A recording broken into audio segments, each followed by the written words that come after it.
Hello प्यारे बच्चों, आज हम करेंगे कक्षा 5 की पर्यावरण अध्ययन की कार्यपत्रक नंबर 23 और इसमें हमें दिए गए हैं पाठ नंबर 18 और 22। चलिए शुरू करते हैं कार्यपत्रक को हल करना। प्रश्न नंबर 1 देखिए, प्यारे बच्चों, क्या तुम बांध के बारे में जानते हो? यह एक विशाल जलाशय है जिसे बिजली उत्पादन, सिंचाई और बाढ़ नियंत्रण के लिए बनाया जाता है। बच्चों, बांध आपने देखा होगा, नदियों पर हम एक दीवार की तरह स्ट्रक्चर बना देते हैं और यह बांध हम इसलिए बनाते हैं ताकि हम इस नदी के जल को रोक सकें कि आसपास के इलाकों में बाढ़ वगैरह ना आ जाए। जब हम इस नदी पर बांध बनाते हैं तो पीछे से आने वाला पानी यहाँ पर इकट्ठा होता रहता है, इसको हम रोक लेते हैं, जिसकी वजह से इसके आसपास की भूमि डूब जाती है और यह एक विशाल जलाशय या तालाब की तरह बन जाता है। और जब हमें ज़रूरत होती है तो हम बांध के द्वारा इस पानी को नीचे छोड़ देते हैं। बच्चों, इस पानी से, नीचे बहते हुए पानी से हम बिजली भी बना लेते हैं और यह नीचे बहने वाला पानी आसपास के खेतों में सिंचाई के काम में भी आता है। किंतु इसके निर्माण से लोगों का विस्थापन और बहुत सारे गाँव का डूबना भी होता है। यह हमने आपको बता ही दिया गया है कि इसकी वजह से आसपास के लोगों को हटाना पड़ता है और आसपास के कुछ गाँव इसमें डूब जाते हैं क्योंकि बांध के पीछे सरोवर बन जाता है। पाठ जाए तो जाए कहाँ में जात्रेया भाई और उनके परिवार जो बांध बनने के कारण विस्थापित हो गए थे, उनकी कहानी है। पाठ नंबर 18 जाए तो जाए कहाँ में इसी कहानी के बारे में बताया गया है। अब देखिए प्रश्न पहला, क्या आपने कभी अपना गांव या शहर छोड़ा है? कल्पना करो कि अपनी जगह छोड़कर दूर किसी नई जगह जाने पर कैसा लगता है, लिखो। इसका उत्तर लिखते हैं बच्चों, हाँ, मेरे पापा ने नौकरी करने और हमने पढ़ने के लिए अपना गांव छोड़ा है। अपनी जगह छोड़कर दूर किसी नई जगह जाने पर अच्छा नहीं लगता है। प्रश्न का दूसरा भाग देखते हैं। जब खेड़ी गांव के लोग अपने नए गांव सिंदूरी में बसने लगे तो उन्हें बिन बुलाए मेहमान कहा जाने लगा। क्या आप किसी के घर बिन बुलाए मेहमान की तरह गए हैं? आपको कैसा लगा? बच्चों, पाठ में जब खेड़ी गांव के लोगों का विस्थापन हो गया था तो वे एक नए गांव सिंदूरी में गए थे। वहां पर उन्हें बिन बुलाए मेहमान कहा जाने लगा था। क्या आपके साथ भी कभी ऐसा हुआ है? हम उत्तर लिखते हैं, नहीं, हम कभी किसी के घर बिन बुलाए मेहमान की तरह नहीं गए हैं। बिन बुलाए जाने पर बड़ा अजीब लगता होगा। प्रश्न नंबर 2 देखिए, सोचो और निम्नलिखित प्रश्नों के उत्तर लिखो।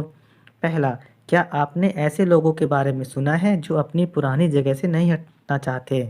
उत्तर है हाँ, मैंने कुछ गांव के लोगों के बारे में सुना है जो अपनी पुरानी जगह से नहीं हटना चाहते। लोग अपनी पुरानी जगहों से नहीं हटना चाहते हैं। प्रश्न का दूसरा भाग देखिए, आप कोई ऐसी जगह जानते हो जहां स्कूल या अस्पताल नहीं है?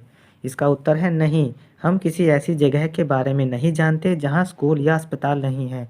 बच्चों, आज के समय में सरकार ने हर इलाके में स्कूल और अस्पताल खोल रखे हैं जिससे कि लोगों को इलाज और शिक्षा मिल सके। प्रश्न नंबर 3 देखिए, नीचे दिए गए चित्रों को देखकर जात्रा भाई के खेड़ी गांव और मुंबई के अंतर को समझो। कल्पना करो और दोनों के बारे में लिखो। इस प्रश्न में आपको दो चित्र दिए गए हैं, एक चित्र तो खेड़ी गांव का है और दूसरा चित्र मुंबई का है। आपको उनके बारे में लिखना है। तो शुरू करते हैं खेड़ी गांव की ज़िंदगी के बारे में लिखना। खेड़ी गांव के लोग हरियाली में रहते हैं। वे सारे त्योहार मिलकर मनाते हैं। उनके पास ज़्यादा धन तो नहीं है, पर फिर भी वे लोग खुश रहते हैं। खुशी के मौके पर वो खूब नाचते गाते हैं। अब ये देखिए, ये मुंबई की ज़िंदगी का चित्र है, कितनी भीड़ भाड़ है इसमें। अब हम इसके बारे में लिखते हैं। मुंबई के लोग भीड़ भाड़ में रहते हैं। सड़कों पर ट्रैफिक और लोगों की भीड़ रहती है। वहाँ पेड़ पौधे भी कम हैं। बहुत से लोग बाहर से भी आकर यहाँ काम करते हैं। बहुत से लोग ऐसे भी हैं जो किसी और राज्य से जाकर मुंबई में बसते हैं और वहाँ पर काम की तलाश करते हैं। प्रश्न नंबर 4 देखिए, फिर चला काफिला पाठ में धनु और उसके परिवार की कहानी द्वारा मुकादम कर्ज देने वाला दलाल से किसानों के कर्ज लेने के बाद हुई मुश्किलों को बताया गया है। एक पाठ है आसपास में फिर चला काफिला, इसमें बताया गया है कि किसान किस तरीके से मुकादम से कर्ज लेते हैं और उसके बाद उनकी मुश्किलें बढ़ती जाती हैं। आप धनु के परिवार जैसे किसी परिवार जिन्हें महीनों काम की तलाश में गांव छोड़कर रहना पड़ता है के बारे में जानते हैं, लिखें।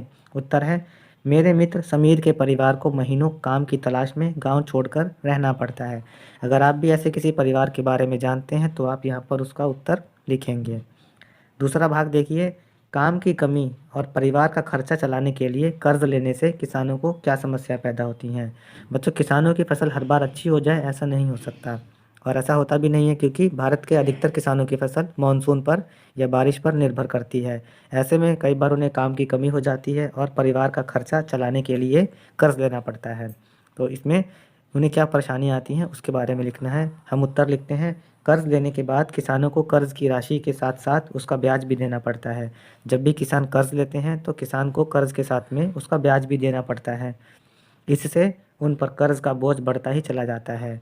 और क्या होता है, ब्याज के साथ साथ उनको जब कर्जा भी देना पड़ता है तो उनकी कर्ज की राशि बढ़ती जाती है और उन पर कर्ज का बोझ बढ़ता ही चला जाता है। प्रश्न नंबर 5 देखिए, परिवारों का काफिला गन्ने के खेतों और शक्कर के कारखानों के पास झोपड़ियां बनाकर रहने लगता है ताकि गन्ने की कटाई, उसके गट्ठर बनाना और उसे कारखानों तक पहुंचाया जा सके।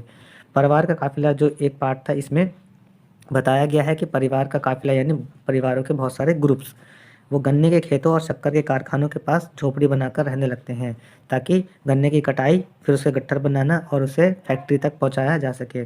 तो फैक्ट्री के पास अगर वो रहेंगे तो उनको आसानी से फैक्ट्री तक माल पहुंचाने में सुविधा होगी। इसके कारण बच्चे स्कूल नहीं जा पाते, जबकि गांव के घर में बुजुर्ग सदस्य रहते हैं और उनके गांव वाले घर में बूढ़े लोग रहते हैं।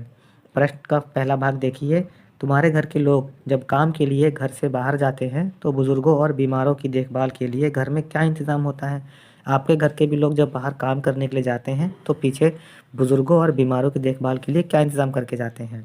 उत्तर है, हमारे घर में बुजुर्गों और बीमारों की देखभाल के लिए घर में कोई ना कोई रुका रहता है।